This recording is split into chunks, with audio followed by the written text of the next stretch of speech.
All right, today we're gonna bring a socket fan slash light. Now this one comes with actually a remote control. They have an extension, so for those that have high ceilings and have maybe recessed lights that goes embedded, this is gonna stretch it out for a couple inches. If you guys can see the height of it, this plus this is going to increase the actual size.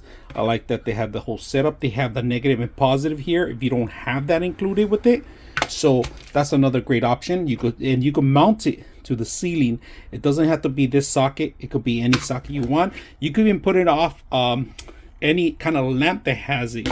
So today we're going to actually set it up and see how well it works. So what you guys need to do is bring it down. If you have a ceiling lights like I do, bring it as low as possible so you could have this extension and then set up the actual ceiling fan. So let's set it up. All right, so here we have it right now. We're gonna set up our batteries and set up the remote. All right, we're gonna set up our remote into it. All right, and we're gonna turn on the light. We're gonna turn off the light, turn it back on, and then we're gonna turn on the actual fan. We'll put level 1 on the fan, level 2, level 3, and level 4. Now on the lighting, we could change the light to different tones. If you guys can see that, we're going to change it to the brightest. This is a daylight to the yellow tone.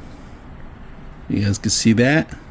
We'll put it all the way to the back to where it was, and then we could dim it down too by hitting the negative and then go all the way up, and then you could hit all off so it turns them all off.